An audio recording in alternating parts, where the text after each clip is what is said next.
celebration of artists who celebrate the African aesthetic, whether they're from the continent or the diaspora. I hope that we're taken out of this category, this box, and we're allowed to live also in the mainstream. Troubled by the disparity facts and moved by the voice of artists demanding mainstream art industry inclusion, Pigment International was born. Pigment International is about the celebration of African American art. Pigment International is about bringing together three distinct populations: the artist who creates the work, the curators who demonstrate and show the work, and the collector who buys it. We believe together that this is the perfect mix to elevate conversations around African American art, culture, and innovation. Through curated art experiences and collaborations, we aim to advance the equitable representation and valuation of art produced by culturally diverse artists. Synergy among like-minded team members has produced new access and refreshed possibilities for underexposed artists. This brand is so important because we as artists have been trying to do this for a while, trying to expand our practices to the collector base, to the exhibition base, and to have some help, doing it is a big thing. Opt in and support the Pigment movement.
And that is Pigment International for our first year.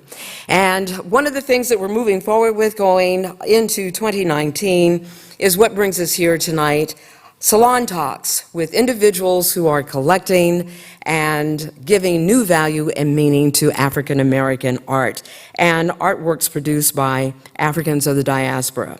I want to welcome each of you here again. We gave a little bit more time for those who wanted to enjoy our culinary delights this evening to have time to do that. And we are here to really celebrate one of the premier collectors of Black fine art in the world. He is now the head coach of the University of Arkansas at Little Rock, their men's basketball team. But now he's shifting his focus to collecting art, and I'm speaking of none other than Darrell Walker, who is here with us this evening.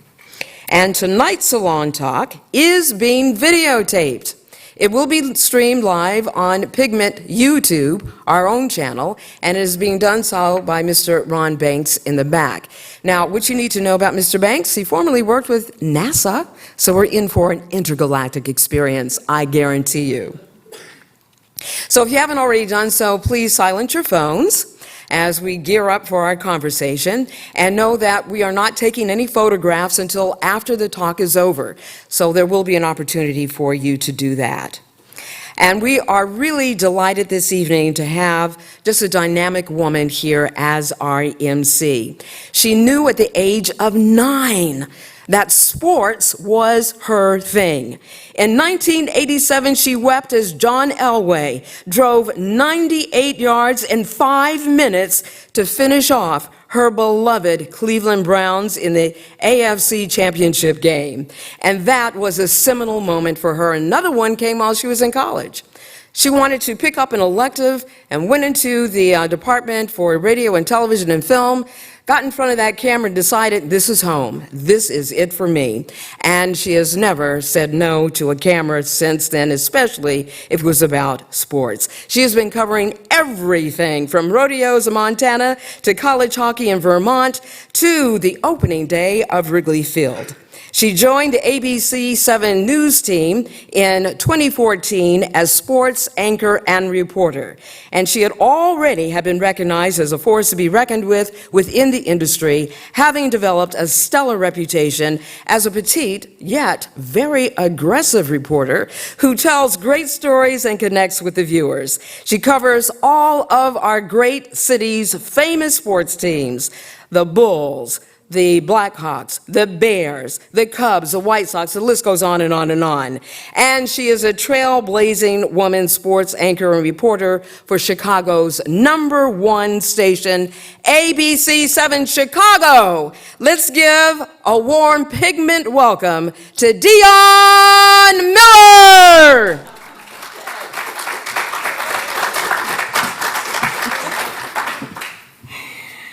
Okay, so I played sports. I've never had an introduction that enthusiastic. Thank you so much. I am so excited to be here tonight.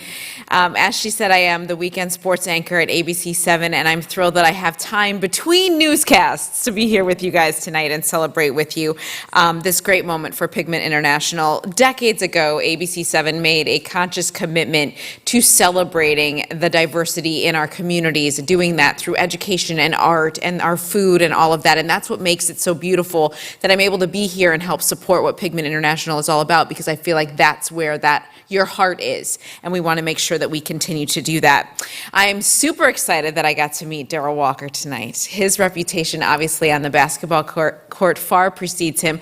He was drafted in 1983, but really capped his career here in Chicago when he became an NBA champion, and we're thrilled that he's here, and I loved chatting with him ever so briefly. I feel like we've already connected a little bit, so I'm excited to hear more from him tonight. I'm first, though, honored to introduce you to the founder of Pigment International, Patricia Andrews Keenan, who you will notice immediately that her passion for art and celebrating artists who are contributing to African American fine art is what she is all about. She wants to make sure that they are celebrated, recognized for what they're contributing to this field. We want to recognize Patricia for her role in creating Pigment International. Her resume began long ago. She was a former Comcast vice president and public relations guru with her company, the Tallulah Group. Patricia uses all of her professional career skills to cultivate and elevate emerging artists of color. As CEO of Pigment International, she is transforming how Black fine art is valued and received globally. To share more about Pigment International and the importance of today's In the Pate Salon Talk, let's welcome Patricia to the stage.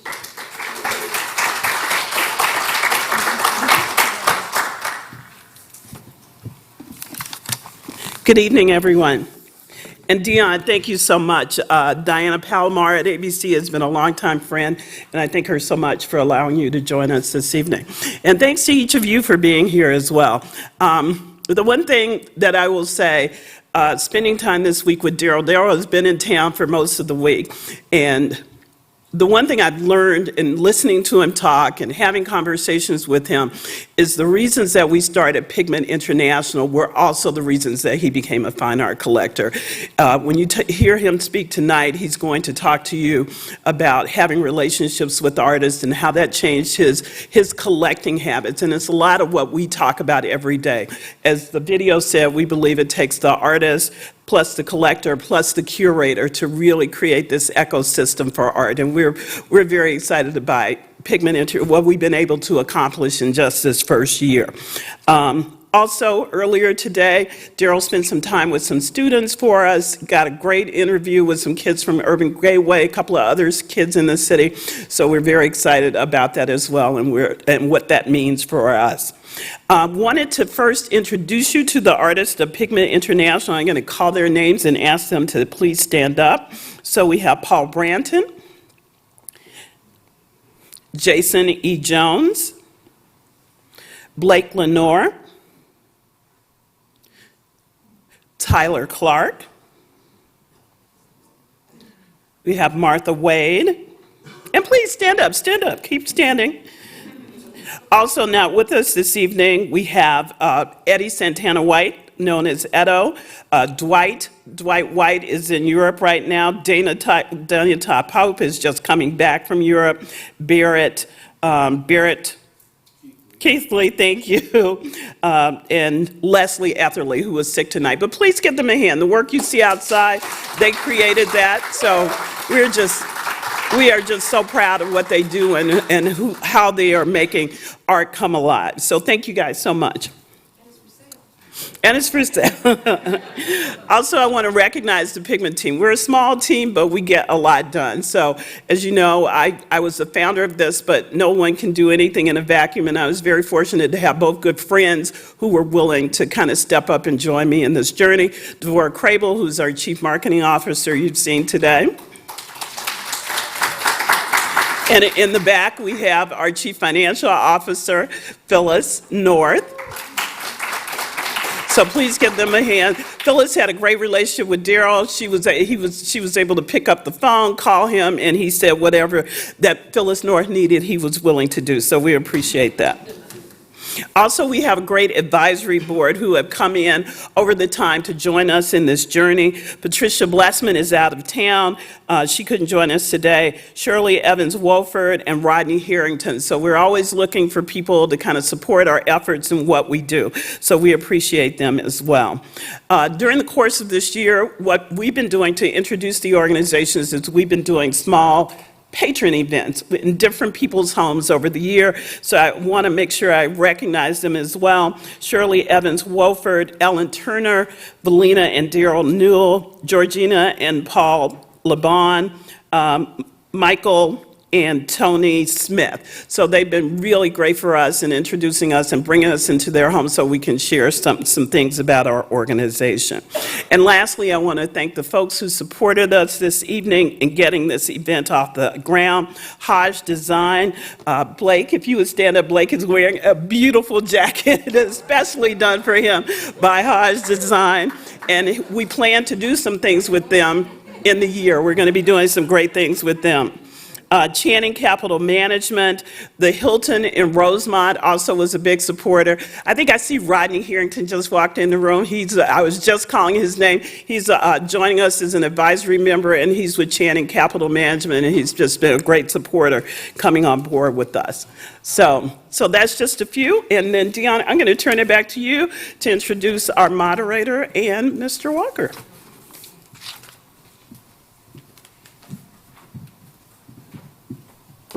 Thank you, Patricia. I can already tell we're going to be fast friends, so I'm glad to be here tonight.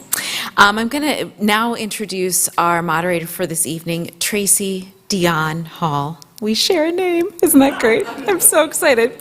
Our goal was to pair someone great with someone great, and we have certainly done that. Prior to Tracy's appointment right now as director of the Joyce Foundation's Culture Program, she served as Deputy Commissioner of the Department of Cultural Affairs and Special Events for the City of Chicago, where she oversaw the arts and creative industries, a division which included the visual arts, performing arts, music industry, and farmers markets programs, as well as the Chicago Film Office, so she was very busy doing that. A career arts administrator with credits from coast to coast, Tracy is recognized as an arts advocate and activist, a galleryist owning Root Work Gallery in Pilsen. Her gravitas in the art world is undeniable, but she is special to Pigment for sharing her wisdom. In the Pigment journey, it's refreshing and energizing for them to find individuals who simply get it and understand the vision and the mission, and Tracy does that. So please join me in welcoming her to the stage.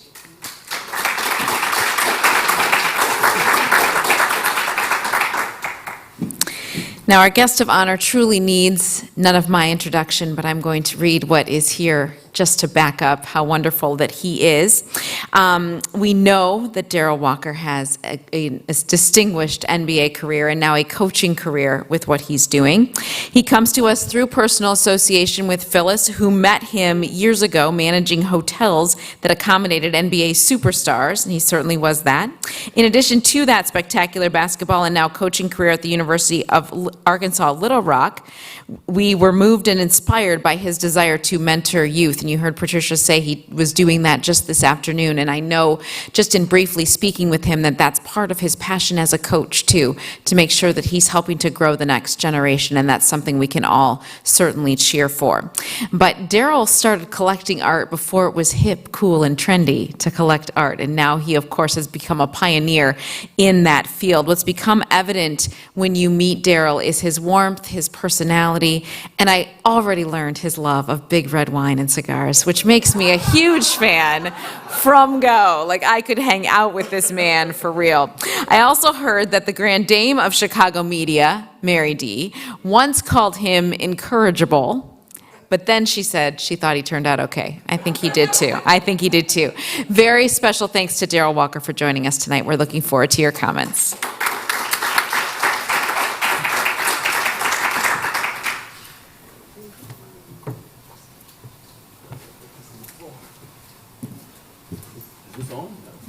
Are they on?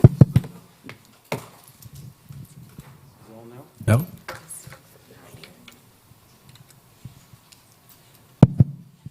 I'm on? Okay.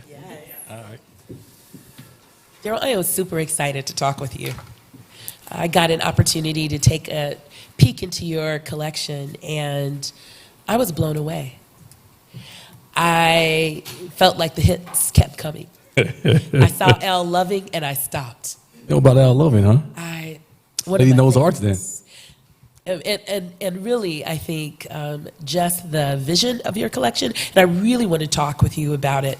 I have so many questions for you, but I want to let the audience know that I am going to take up maybe 2/3 of the airtime, but the third piece is for you. And so I'll cue you up in a little bit so that we can have some Q&A. So if there's anything I missed, that's where you jump in. So I know a lot of people probably ask you how you started collecting, but what I want to know, because you've had such an incredible personal journey as an athlete and as really a citizen of the world, I want to ask you about the collections or collectors that inspired you.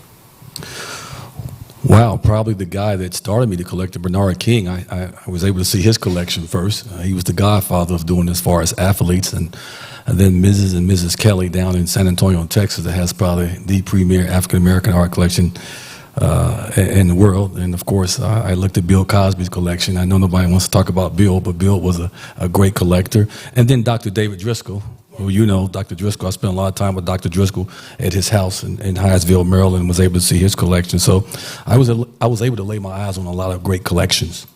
Was there any advice that you picked up along the way? Yeah, I tell all the collectors now, and I got this advice from Dr. David Driscoll, was you can't own and you can't buy everybody and buy what you like. So I live by that, what Dr. Driscoll taught me. And of course, we know Dr. Driscoll is one of the premier collectors and also has a center for art in Baltimore. And everyone is like a mecca. You have to go. Thinking about that, are there any parameters that you set in your collecting? And maybe you can talk a little bit about who's in your collection and how you're thinking about collecting now.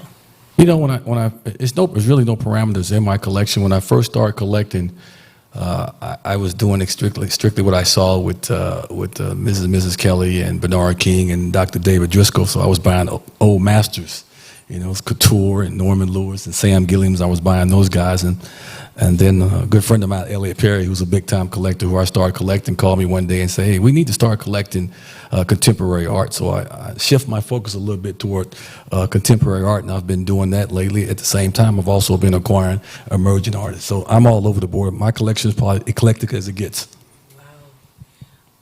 Are there any artists that are still elusive that you're still chasing? No, to me, they're all elusive. You want to have all of them, but you know that's not possible. Dr. Driscoll taught me that you can't have everybody. So, no, there's nobody out there. Well, I can't say this. I would love to have Archibald Motley, but that's never going to happen. Well, maybe.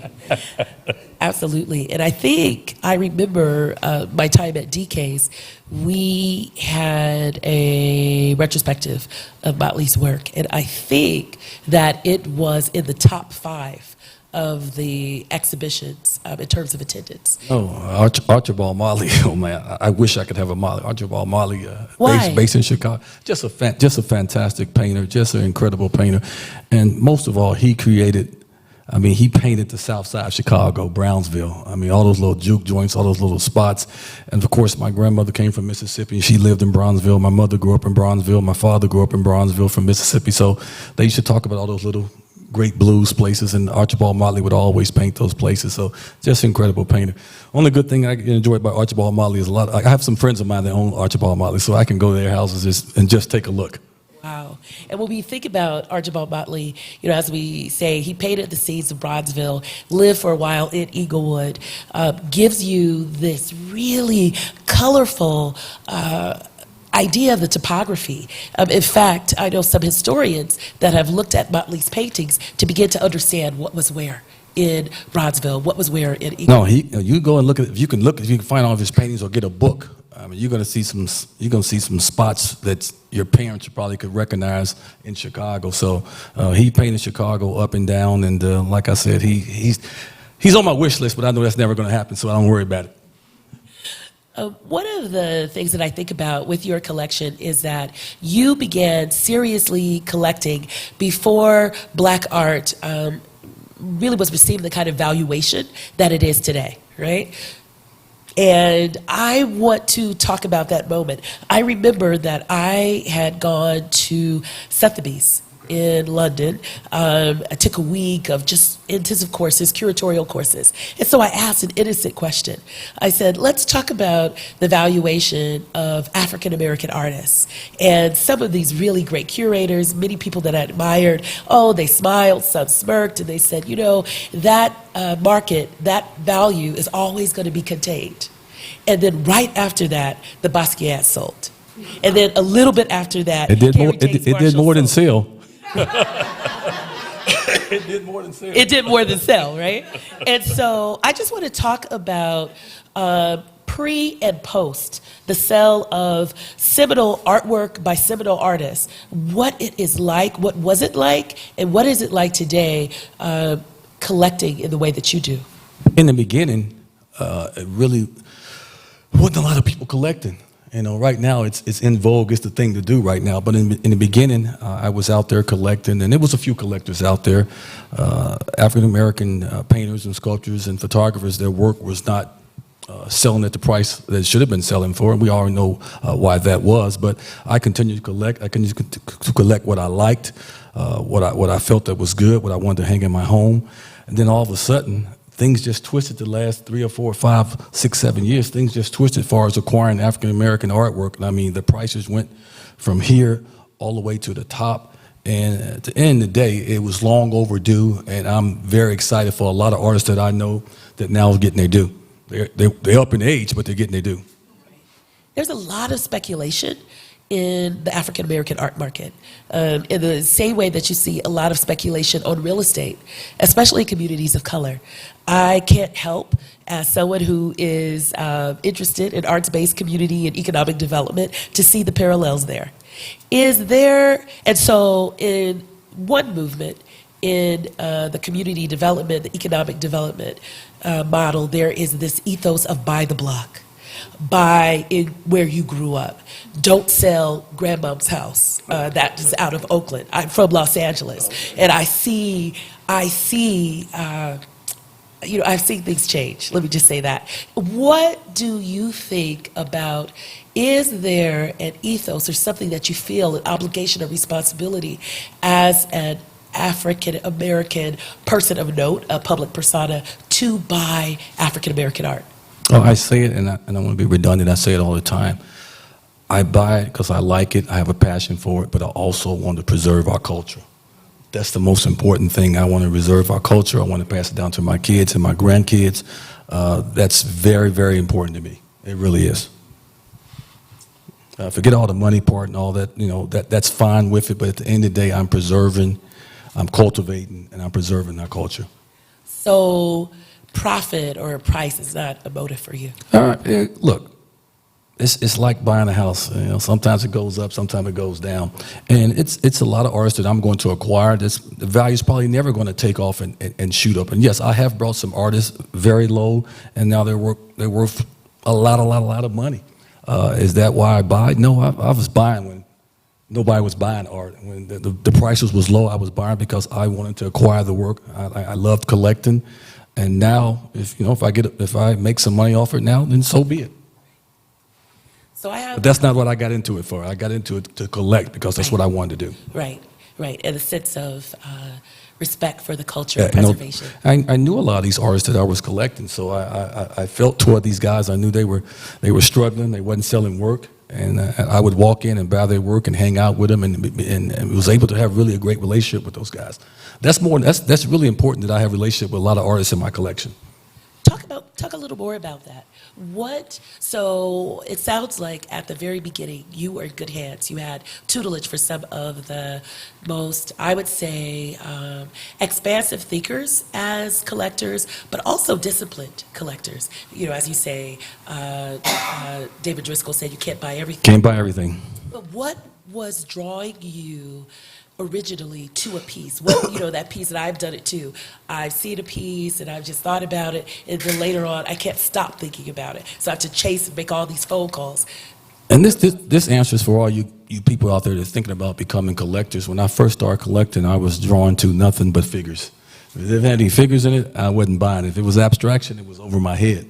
But what I did was go to museums. When I was an NBA player, go to museums, go to studios, hang out with artists, just studied and read. To finally, I finally got an eye that I could walk. Now I can walk in and see a piece of art and say, man, I want to buy this piece. I mean, like right away. In the beginning, it was a struggle, just trying to figure out what I was doing. But I did educate myself, and I think if you guys are thinking about collecting, you got to go out there and you got to educate yourself. You got to go to museums. You got to go to art studios. You got to read. Right, absolutely. Today, it feels like there are so many spaces where you can engage with art. You talked about museums, galleries, art shows, art studios. Instagram. Oh, digital. I'm saying that because I'm a new Instagram baby sitting up here. I'm all about 10 days on Instagram, and don't know what the heck I'm doing. My girl Lexus back there took care of me today. I took a picture with Shaka Khan last night and wanted to post it so much last night, and I said, I may spell her name wrong. I better wait. So thanks for taking care of me, Lexus. I'm sorry. Go ahead. Well, you hit it. There are a lot of artists. There are a lot of art galleries that only exist and actually cultivate collectors vis-a-vis digital space. You're 10 days into Instagram. Oh, I'm all over it now. Yeah. Elliot Perry, who I started collecting, was a former NBA player who has one of the greatest collections in the United States right now. I got on Instagram, and he was in my room a couple of days ago because his flight was late getting out of here, going back to Memphis. And I was on Instagram, and he was just showing me all these young, great artists that were on Instagram that had unbelievable work. So you artists out here, are you all on Instagram? Yeah, you better be on Instagram and work it. Work it, because it's not like in the 90s when all these great artists didn't have this. If you can paint, if you're good, you can put it out there. It can be all over the world, not just the United States. So Instagram it's great for a collector too, and it's great for the artist. Right. That's one of the things that I think when I heard the story, the goal of Pigment International, I got it immediately. Because don't think you can have enough branding.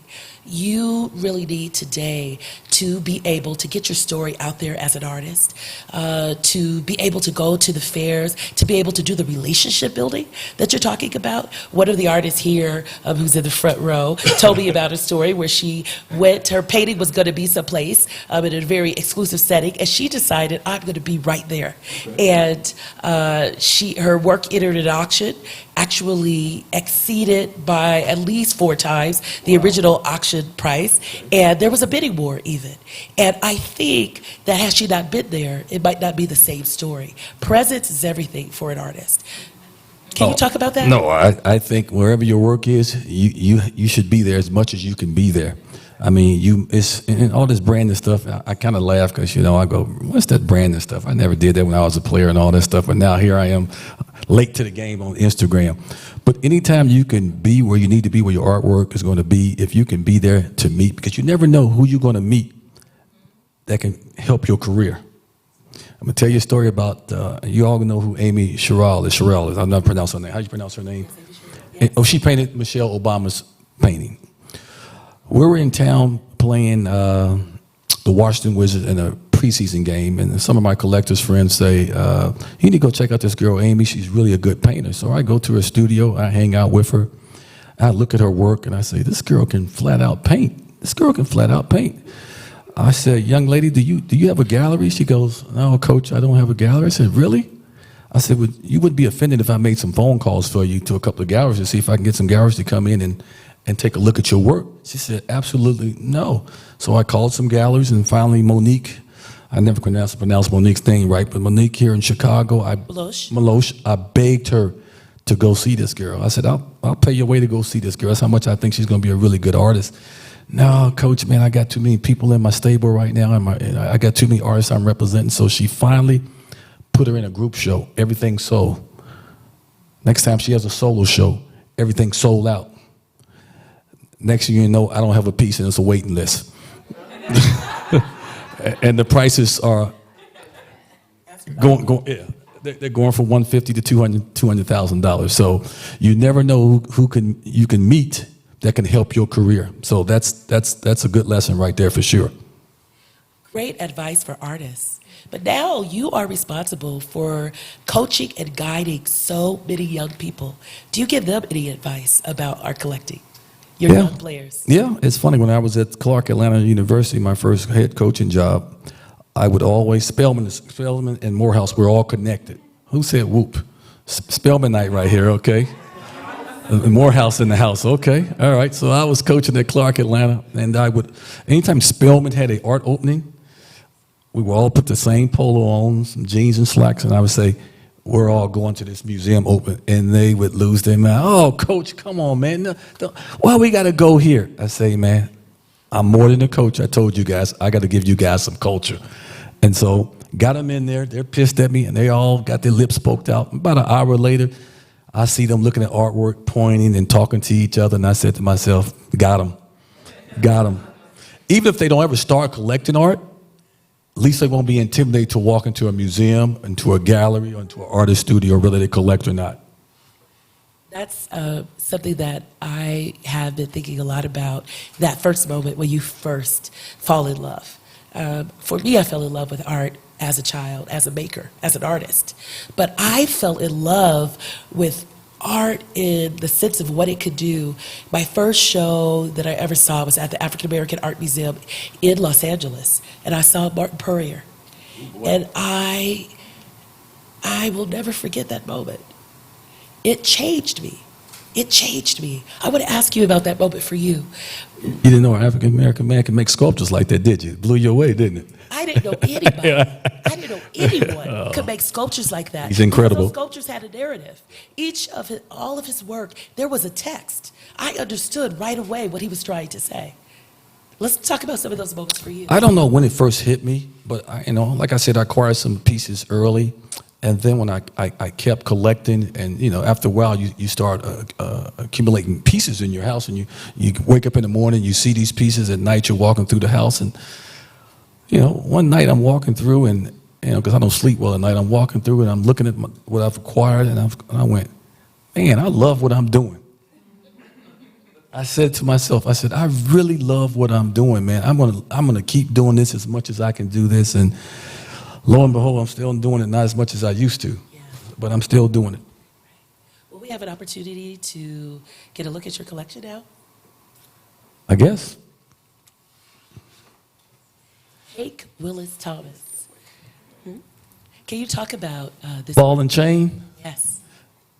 And Hank is a incredible artist, sculptor, photographer. I acquired this piece. It's a big piece. It's probably like 50 by 70, so it's a really big photograph. And talking to Hank and just looking at the piece, basically the piece is basically saying, don't let the game enslave you.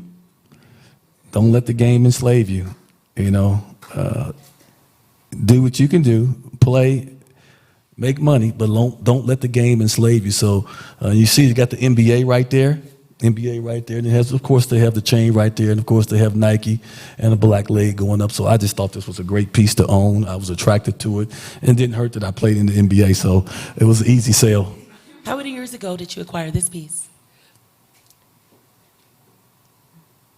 Wow, I don't know, maybe 8, 9 years ago. Wow. Maybe longer. So the Hank Willis Thomas of this piece is so different than the Hank Willis Thomas of today, whose work is at now in Montgomery, one of the main... Hank is doing everything. He's doing everything. Doing everything. He's doing everything, but certainly at the lynching memorial. And not cutting you off, this is on my mind real fast. And some of you young artists out there, I know you guys paint or whatever your medium may be, but it's okay to experiment and try to do something else. That, to me, that's the way these young artists are doing right now. It's okay to try to do something else. I mean, if you paint, that's fine, but you also can try to stretch out and do something else. Let's keep going. Elizabeth Catlett, oh man, I love Elizabeth Catlett.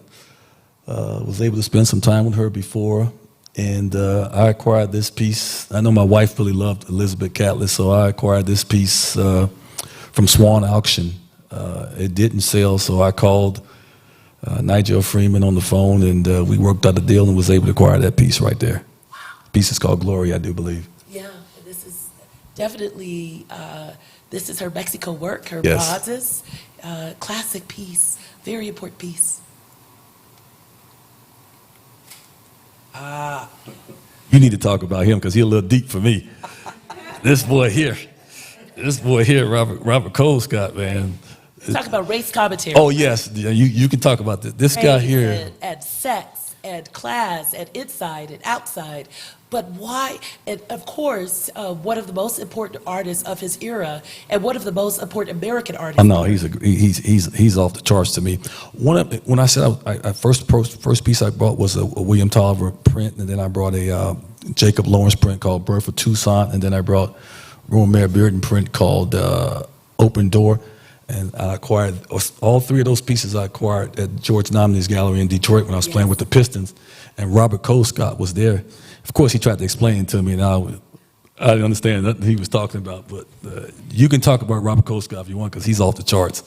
And of course, that three-legged stool that Pigment is talking about with the artist and the curator and the collector, I think Nnamdi, the Nnamdi Gallery, which was here in Chicago for a while, is also in Florida, in Miami, in the Wynn District, right? Wynwood District, and then, of course, in Detroit, an entire complex that has other egresses, a restaurant, et cetera. But I think that George Nnamdi is probably one of the premier African-American gallerists, and his nose does not fail. If it's in his gallery, you can bet on it. You know what? I'm sad that you brought that up. I had so many things in my hand. I had major Jack Whittens in my hand. I had major Ed Clarks in my hand. I had a major Howardina Pindell in my hand. But I wasn't there as a collector. Right. I had to have some figures in it. I wasn't there. Right. You were still in figuration. I wasn't there. Right. And so for you guys out there that want to be collectors, you're going to have these collector stories where you go, man, I should have brought that. I should have purchased that. I just didn't. So that's just part of being a collector. Right. And you know, it's really interesting because I think about if you're collecting sometimes for the sake of amassing a particular type of collection, I think Warren Buffett is pretty interesting. You know, that philosophy is you kind of look to buy what other people aren't buying. So I think that this is a day where we're returning back to figuration, we're returning to portraits, but for a while, I think, especially within African American cultural production, when it came to visual art, for the last 10 years, it has been some sort of abstraction that has really dominated. Yeah, I was telling people maybe a day or so ago, everybody's buying abstraction. Right. Maybe 8, 9, 10 years ago, everybody was buying abstraction. Right. Figurative wasn't really in. Right. And to me, it's kind of like when Kehinde kind of busts through. Yes. To me, maybe I'm wrong. When he busts through, it's like, okay, this figurative stuff is cool. Right. And everybody start painting figurative. Those kids that was getting the MFAs and it was in college, they started doing figurative work, and it's back in hot and heavy. Yeah, Kehinde and Michelin. And Michelin. Graduated from Yale Art School at the same time, their peers, and they bust through together. And I feel like they are like, the twins, Kehinde and Taye. No, they're African. Let me tell you, those two are big. They're busting Those two through are together. big right Let's there. keep going. Okay. Wow. I saw this and I just paused. That's Mr. Couture, pen and ink. How big is this piece? Yeah, it's probably 20 by 17, 1943, I do believe. How I acquired this piece, we were flying in town to play the Chicago Bulls. I think I was assistant coach with the Pistons. And so I called Aaron Gallery, Patrick Albano. I don't know if you guys know who that is. Used to own Aaron Gallery. So I called Patrick and I said, "What's going on, Patrick? How you doing? You going to be in town?" He said, "No, we're leaving. I'm going to New York to the Puck Building show. I'm taking some work with me." I said, "Well, what are you taking with you?" He said, "I got this, I got that, and I got an Elder Couture." I said, "What kind of couture you got?" He said, "Man, I got a beautiful drawing." I said, "Man, you going to leave it there? Can I take a look at it?" He said, "No, I'm taking it with me. That thing's going to sell when I get to New York." I begged him not to take it with him. So he didn't. He left it at the gallery. We landed in Chicago, got to the hotel about 5 o'clock. I didn't even grab my bags. I got off the bus in front of the Ritz-Carlton, and I got in the cab, and I went straight to Aaron's Gallery on Oak Street, and I walked in, and they had that couture hanging. I said, "It's a done deal." And I bought that piece. That's, Coloration. I can say it's mine, but it's not mine. That piece I brought for my, 20th anniversary. I don't know that. I brought that for my wife. Breathtaking. Likes couture. Yes, and you see the hand of the artist. I could say a lot more. Couture's a Chicago guy. Yeah, Chicago. He's a Chicago guy, Art Institute guy. It's very hard to find his work. Yes, and especially a piece like this. Okay, we'll keep going. Hey, Turquoise Dyson. Can't pronounce that name. I'm glad I call her Miss Dyson. Right. I call her Miss Dyson all the time. Chicago born, Turquoise Dyson. Yes, lives Yale trained. Yes, he's You talk educated. about abstraction. Oh yeah. And you also a sculptor. Oh, she's bad. She is for you collectors out there, you need to take a look at her. She's represented by Rona Hoffman Gallery right here in Chicago, and this is pen and ink, and she called it her auction block series. Yep. And of course, she explained it all to me in detail, and she's over the top, and I can't explain like her. But the more she explained it, the more I wanted the piece. But I liked the piece in the beginning anyway because it was abstract and it hit my eyes right away, and I knew it was very detailed. She said it takes forever to do one. Right. Right. And so she made some sculptures that were very similar right after the Superstorm Sandy in New York. Yeah, those conceptual things. She was one of the artists that came out that was asked, commissioned to actually do some remediation work, to work with the community and to build some pieces that were about water and also about energy. And she made her debut several years ago at the Whitney Biennial. An incredible artist. This is what I'm talking about, the depth of your collection. Well, that goes back also, though, to having friends that collect. I was telling Miss Miller, I have a whole new set of friends outside of my NBA guys, my family, and my people who I grew up with. All these collectors that I know all over the world. I didn't know anything about this young lady until Elliot Perry gave me a phone call, and I of course, went to the internet, was able to look at her work, didn't have a gallery at the time, and gave her a call and was able to acquire the piece. I think Turquoise Dyson will probably, if she continues working the way that she is, very diligently, head down, I think that she will be one of the most important artists of her generation. Oh, she's going to be big. So I'm telling you now, not a you household collectors, you may want to start taking a look at that. Yes, and one day, I have a little personal story. One day, Turquoise came to my house when I lived right down the street, and we thought we would go to the beach. And we talked so long about art in my dining room that we never got outside. We both took our glasses off, and she left hers. And the one thing that I have are her glasses still, after all of this time. So I always I never think of her without those glasses, even though I made several attempts to get them to her. She's a very important artist. Sam, yes. My man Sam, personal friend. This is part of being a collector. We talk about getting to know the artists.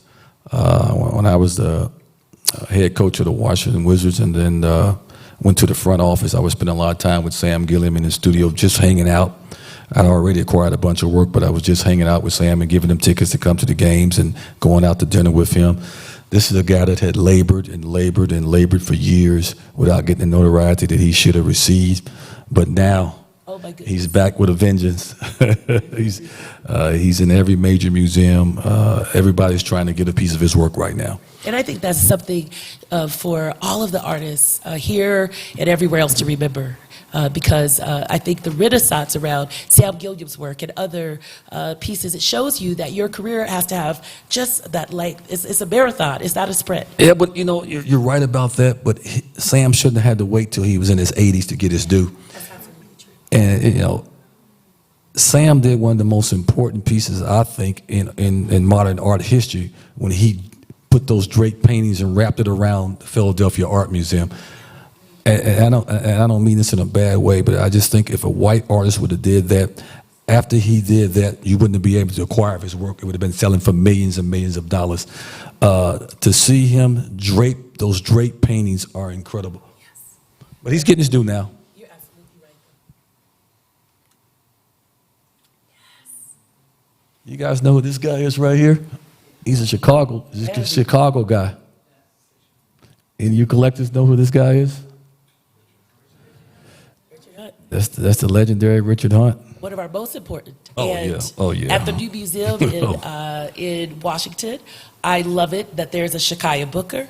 There is of course, we're under Richard Hunt, and there's one other artist whose name I'm escaping. But right when you enter, they make a statement really about the kinds of artists that you're going to see. Can you tell us about this piece? Because this is a pretty early Richard Hunt. 1954. Richard and I are good friends, and when I'm in Chicago, a lot of times we go out and have some wine, and we go to dinner, and we go to lunch. So this was some years ago. I was in the studio trying to acquire a piece, and I was standing up, and I happened to look down, and I saw this on the floor, but it had dust everywhere on it. So I look down, and I go, Richard, is this one of your proteges, or is this one of your students' work?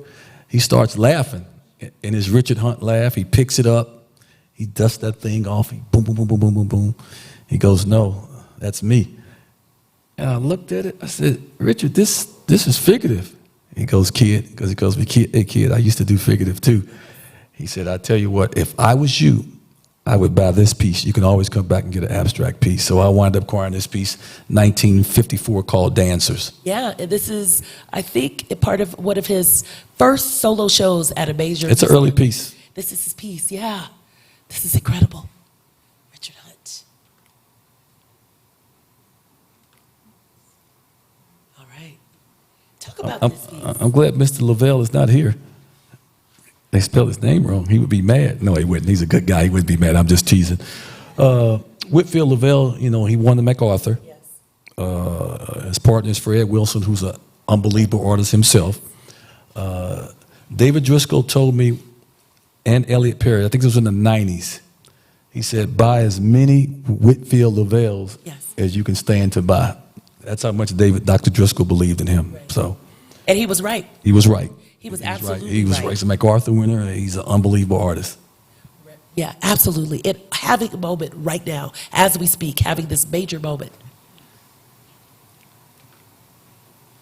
Beautiful, just breathtaking. It's Norman Lewis. And, you know, I've got asked 3 times what's my most favorite artist in my collection. I really don't have one, but I am partial toward Norman Lewis. I'm very partial toward Norman Lewis. This is 1944. It's called Yellow Man. This is right before he was turning into abstraction. Right. Right before, as you can tell, he's on his way. And Norman's the only guy that sat at the table. He was the only African-American painter that sat at the table with all the abstract expression guys, with Pollock, de Kooning, and Klein, all those guys. And finally getting his due now. Such an important piece because you see the hints. He's on his way to abstraction. He's moving out. He is one of the artists. I saw an exhibition of his work. We had opened it to the public somewhere I was working, and I walked in to just do the inspection, and I cried. I cried because his work is just what you see here. Brilliant. He starts finally getting his due, but just think about it. In that Life magazine photograph, he's the only African-American at that table with Pollock, de Kooning, and Klein, and all those guys, and Motherwell, and they went on to sell for millions, and he labored and never sold a piece for $10,000 in his lifetime. So when I say he's coming back hard, he's coming back hard. Major museums are scrambling now to go back and get his work, so that's good for him. It's good for his wife, and it's good for his daughter. Your guy right here. My guy. Your guy right here. Big Al Lovin. First time I met Al, I was in the studio. You know, Al's bigger than me. I'm 6'3.5". He's about 6'5". He walks in, big guy, smoking a joint, smoking it. Comes up to me, so hey, you this guy everybody's talking about that's collecting. You this basketball player that's collecting. I said, yes, sir, Mr. Lovin. Call me Al. I said, yeah, Al, I'm that guy. So we formed a great relationship. Whatever team I was playing on, I would always send him sweat tops, sweat pants, whatever. And I was able to acquire this work from, matter of fact, I acquired 2 works from Al Lovin. What drew you to this piece? Oh man, all the movement, the colors, and that's acrylic on plexiglass. Yeah. That's on plexiglass. How big are the dimensions? That's like 35 by 35, something like that. So it's a good size piece. It's a nice size piece. Yes. Well, I'm gonna let you pronounce that name because I can't pronounce it. I know you can. Lynette Yodo. Say it again. Yodo. I am really taking my own freedom. I saw, though, an amazing lecture by Lynette at Graham, and I thought to myself, I'm going to try to pronounce it like she does, but she speaks so fast. Yeah, she speaks fast. I acquired this piece, what's this, 2019, probably 2014. It's a very big piece, and was lucky to get this piece because you can't get her work right now. It's such an extreme waiting list for her work, and everybody's trying to get it. She's having a major show at the Tate Museum. I don't know when it's in, but it's coming. And I think this piece is called Dancing with the Devil.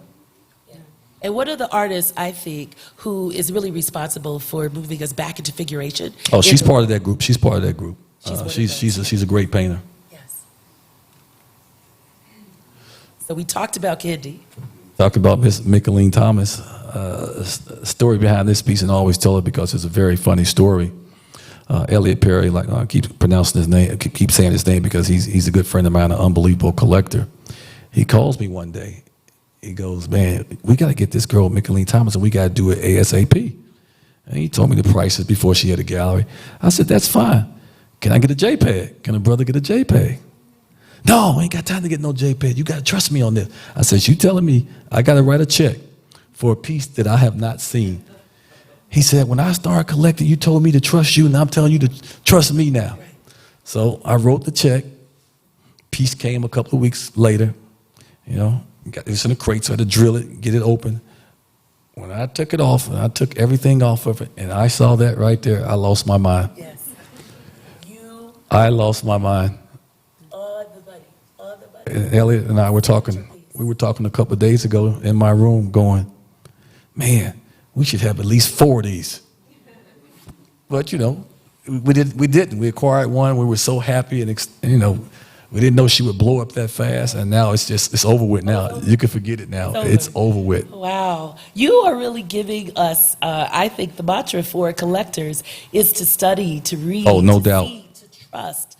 Yeah. And have collector friends, and have people out there that's going to call you about artists that you may not know about. And follow that hunch. Yes. Because if it can be in your hands and you don't clutch, it'll be gone. Yeah, it's going to be gone. Yeah, absolutely. Okay, all right. So we have an artist here who has just moved to. Did we miss a piece? Let me see if we went back. All right. So this is an artist that is really new to me. You know about Demetrius Oliver? Anybody know, have a clue what this piece is about?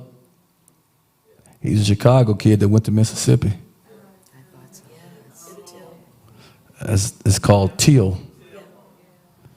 This is a photograph by Demetrius Oliver.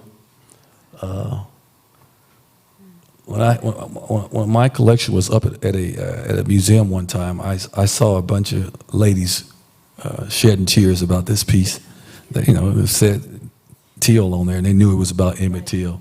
So Demetrius Oliver is a really good artist that nobody really knows about. Chilling, moving, absolutely.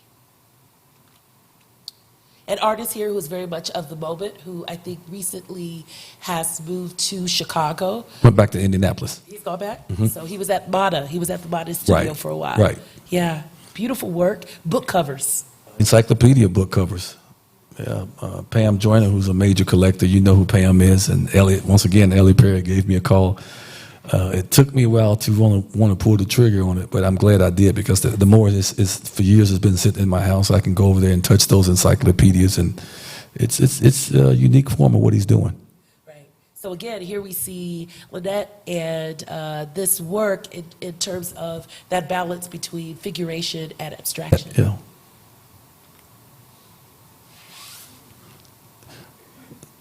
Jeff Sunhouse doesn't do a lot of work, but wow, you're trying to figure out what those are matches. Those sticks are matches. And matchsticks, yeah. It's not a very big piece. It's probably 20 by 20 or 20 by 17, something like that. But it's really an unbelievable piece. So much is happening in this piece. Yeah. Again, classic. I think this one is self-explanatory. I don't think I have to explain this one. Of course. I've owned this piece for a while. If you don't know about Carrie May, I mean, she is a serious artist. Just won the MacArthur 2 years ago. I had a big retrospective at the Guggenheim Museum. My mother was down some years ago, and she was in the guest bedroom. That's where the piece used to hang. And she said, "Boy, come here for a second." I said, "Yeah, what's up, Mama?" I come in there. She goes, "Now, what this picture say?"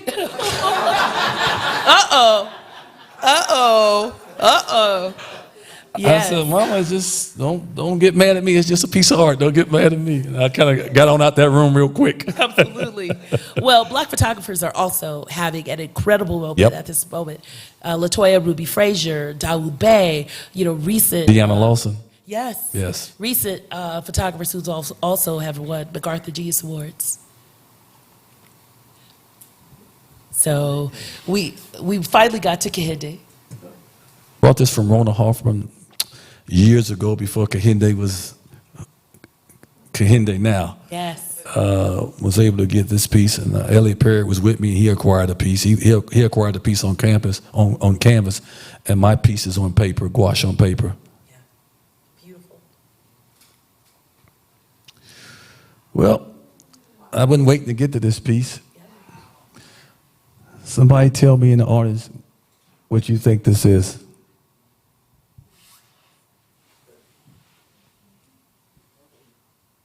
Huh? What'd you say? Auctioning him off? Any more? Anybody else? Lynching of what?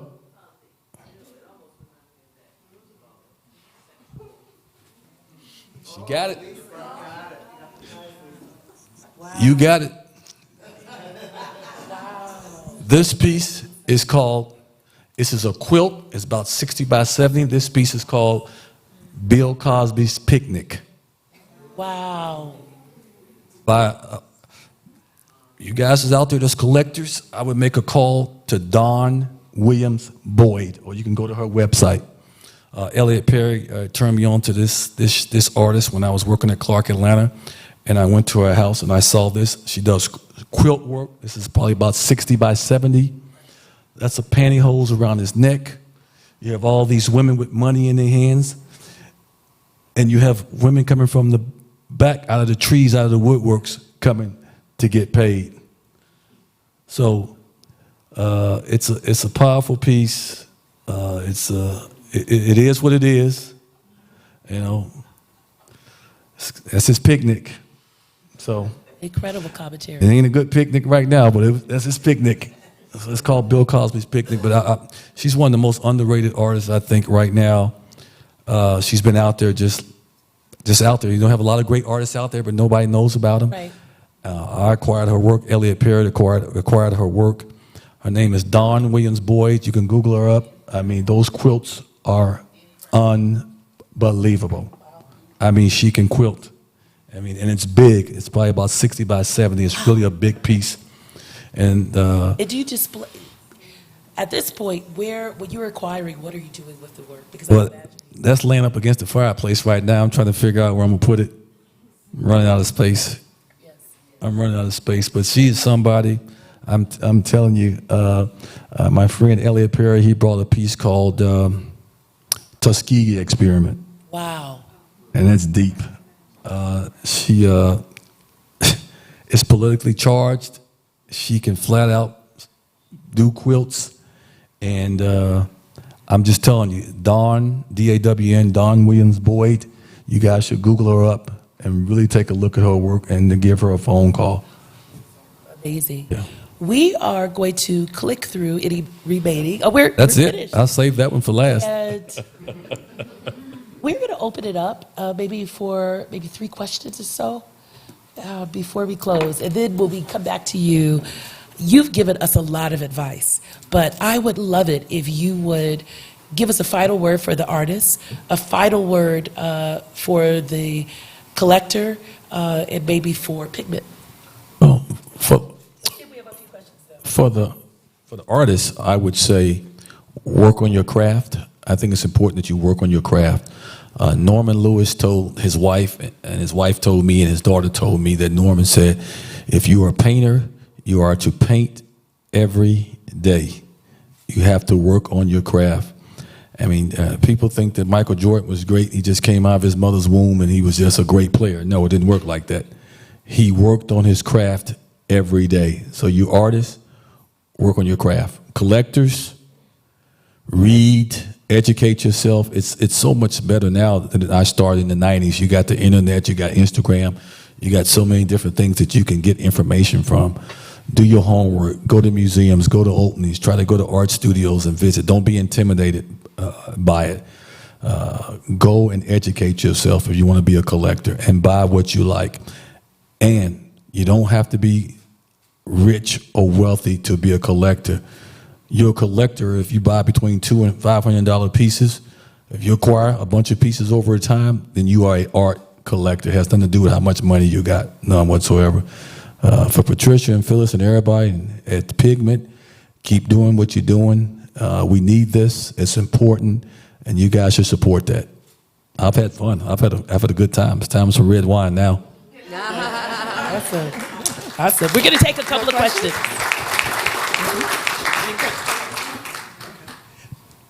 Daryl, heart or head? What comes first for you when you get ready to purchase? Your heart or your head? Which one comes into play first when you get ready to buy a piece? I gotta like it. It's my heart. I gotta like that thing. I gotta like it. I have to like it. I have to like it. I have to. I know there's a lot of collectors out there that's strictly looking for the value of a piece and thinking about what the piece is going to go up, and that's fine too. But I've been doing this thing a long time. If I see it, I can walk in a gallery right now and see a piece, and if I like it right away, I know it right away.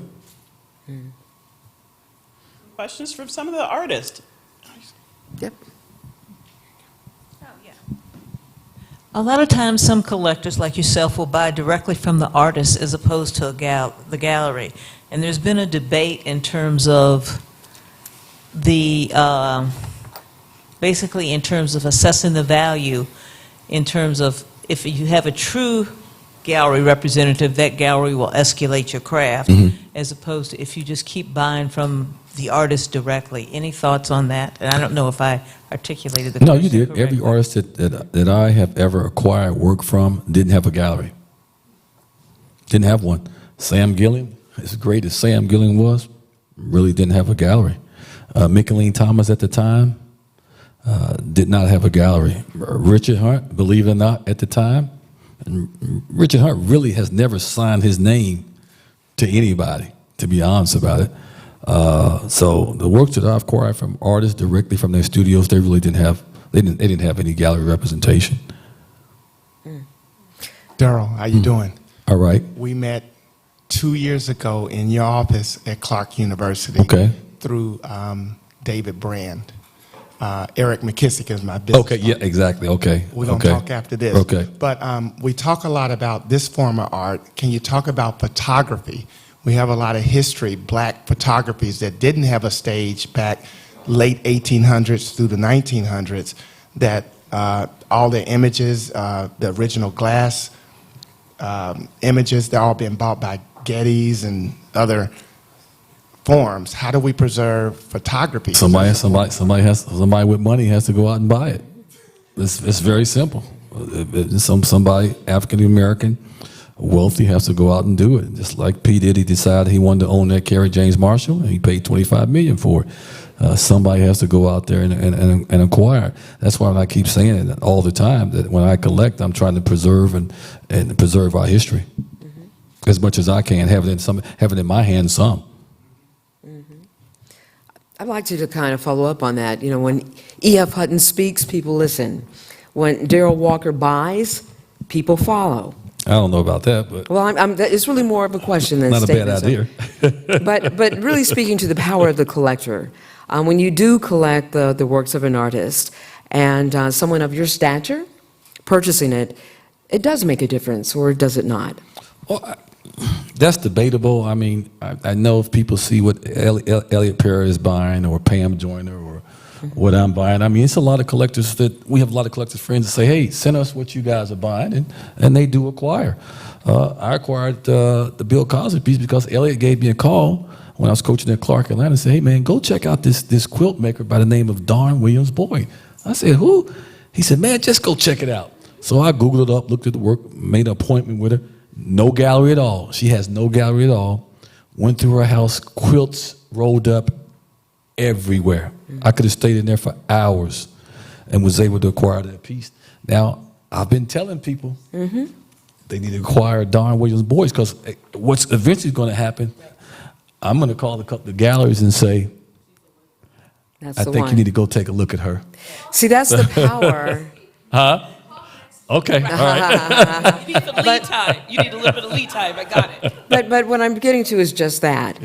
Your role as a collector, you are able to leverage, if you will, your collecting power to be able to call that gallery to say, this is an artist you need to pay attention to. And it makes a difference in the career path and trajectory of an artist's career. Yeah, I don't know if Monique would have called Amy if I hadn't made that call. Yes. I don't know if she would have made it or not. It's another artist in Atlanta, Georgia, by the name of Alfred Conte, C-O-N-T. You know what I'm talking about. He knows what I'm talking about. When I was at Clark for 2 years, I would go to his studio. I finally acquired his work. Didn't really have a major gallery representing him. And so I called Kavi Gupta here in Chicago.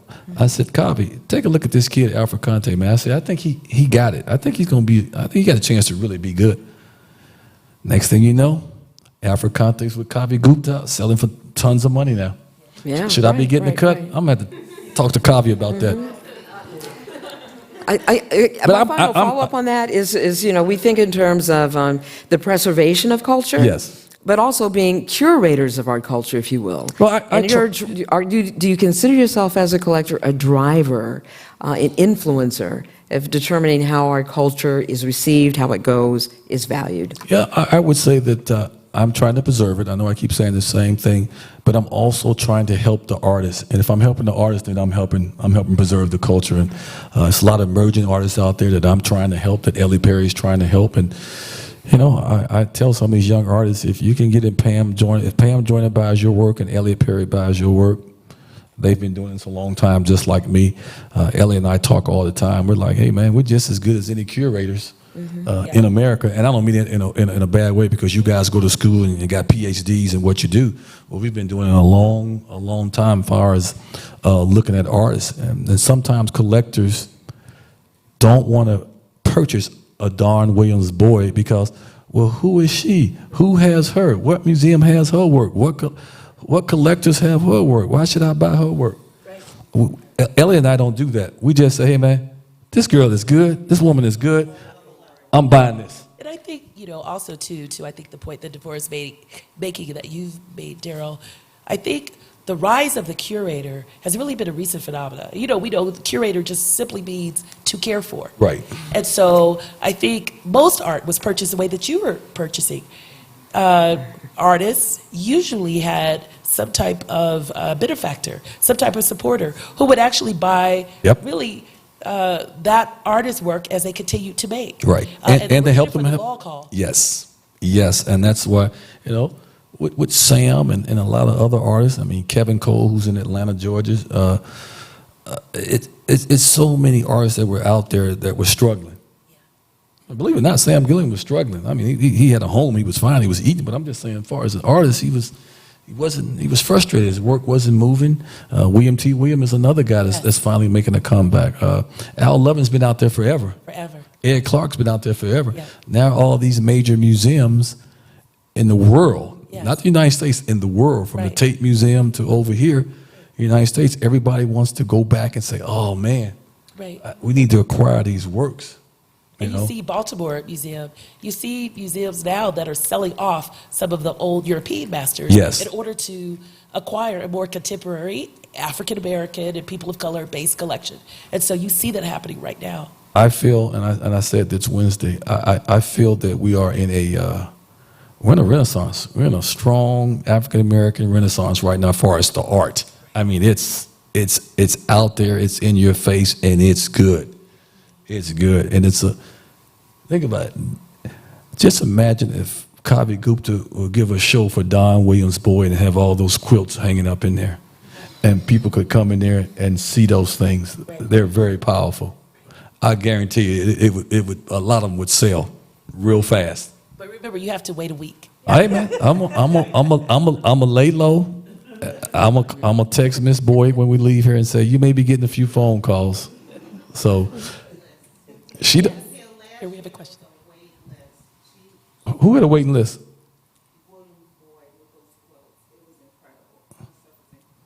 She had a waiting list when? Just last year, at least with the stuff that she brought here. Oh, okay. Well, I just brought my piece last year. Yeah, it was a waiting list. Wow.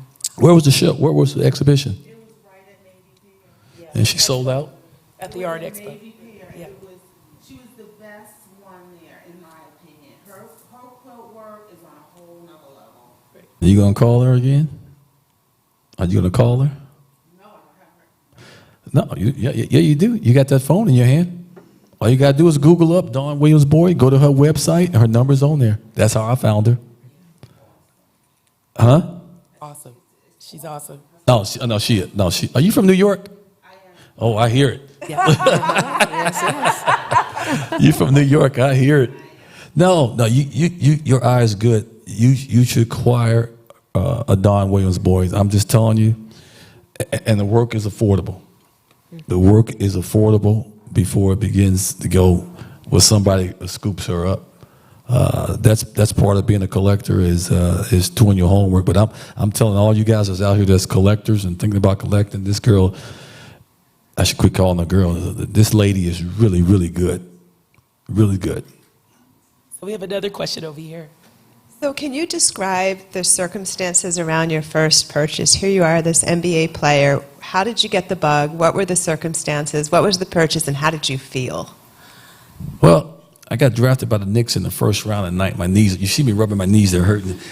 I got drafted by the Knicks in 1983, and Bernard King, who's a Hall of Fame player, one of the greatest scorers in NBA history, was already collected. He already had Couture and Jacob Lawrence and Al Lovett and Bill Hudson and all that stuff, Ed Clark. He already had those artists in the 80s, and I didn't know anything about collecting. And he was always on me about, hey man, come on kid, let's go to this museum, let's go to an artist studio, let's go to an art opening. And I was young and dumb, and I was going, no man, I'm going to Studio 54 and hang out. So, yes, I was hanging out in Studio 54, and then Bernard got hurt. I got traded, and we wound up playing again with the Washington Bullets at the time. And he jumped on me again about collecting, and I got traded to the Detroit Pistons, I think in '90, and then in '91 I started dabbling and doing a little collection. Started doing some collection, and that's how I got started. William Tolliver, bluesman, I think, print, a Jacob Lawrence print by the name of Bertha Tucson, a Romare Bearden print called Open Door, and a big acrylic on paper by Robert Colescott. Are you going to call Don Williams Boyd? All right. Mm-hmm.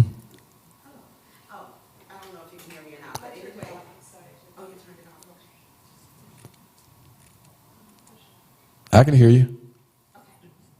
My name is Deidre Dixon. Mm-hmm. And first of all, thank you so much for being here. This is the first event I've come to that I learned about over the internet, and I'm very grateful that I'm here. But I'm a relatively new artist. I wanted to ask you, do you feel that an artist needs to be one for years and years on end, or are the new artists having any success now? I think the new artists are having way more success than the old artists. You know why? Because you have the internet, you have Instagram. Instagram is a monster. I'm still a neophyte to Instagram, but it's a monster for artists. You can put your work out there. Everybody in America and across the water can see you. I think young artists right now have a chance to succeed way faster than the guys that came before them. I think that's really key because there's so many curators now that are curating entire shows. Speaking of photography, I was speaking to one of the curators for a recent show at Afrofuturism at MOCP, the Museum of Contemporary Photography. And the source material was so vast and amazing. And I said, you did all these studio visits. She said, I curated this entire show via Instagram. And I think, right now, just refreshing that content, talking about your process, having an artist statement that you really spend time.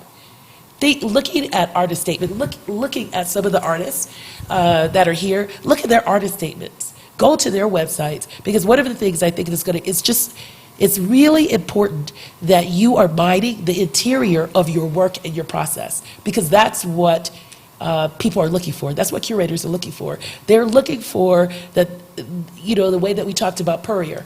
In the way in which Puryear, there's so much narrative and text in his work. You can almost feel and see what he's thinking.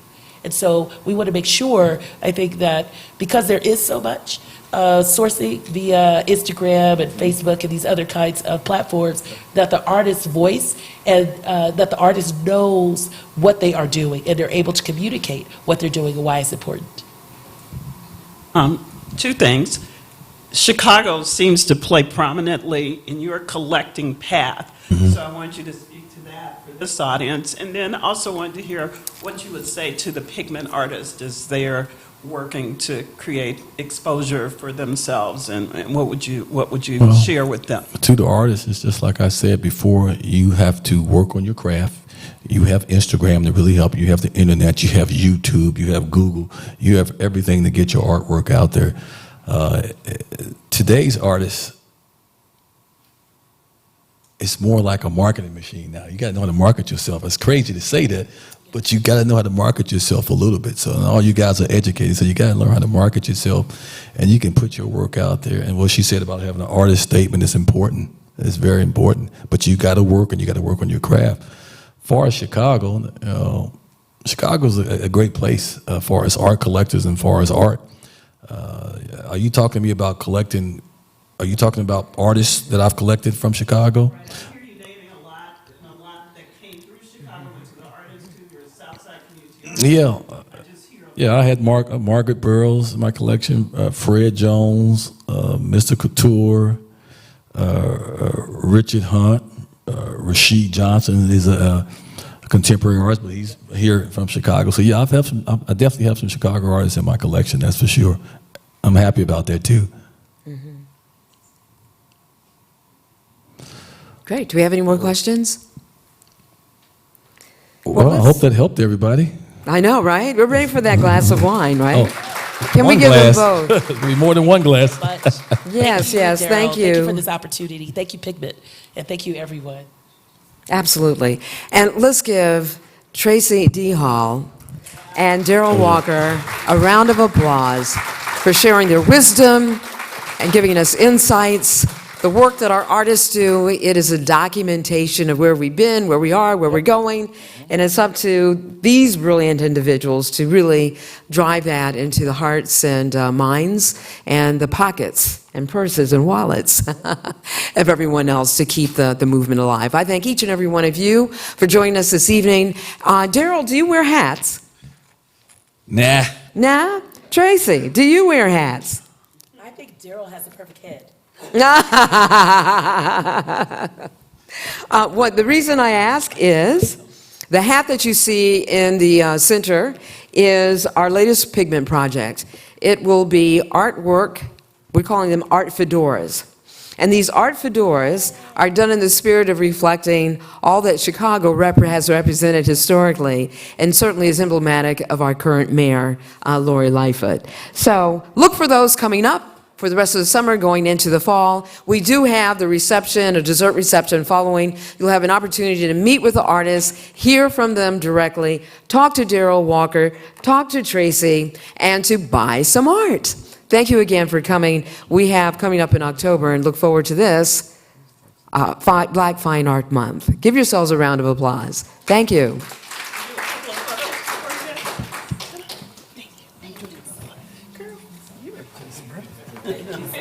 So glad to know you.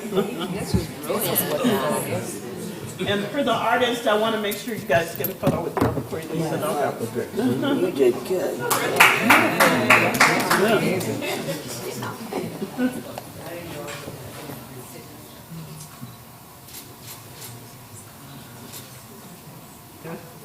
Okay. Can I get the artist to come up?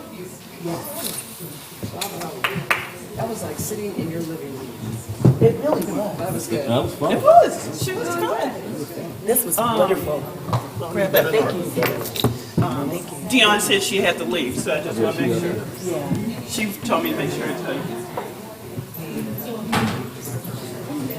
And Rodney, I want you to come get a shot too. Here we go. No. Come on. Yeah, let him get one and then we'll move back. Philip? Break your shoulder towards me. No. Let it go. Let it go. There you go. That way. Step in. Step in. This is going to be an article for the magazine, so. Here you go. Okay. Perfect.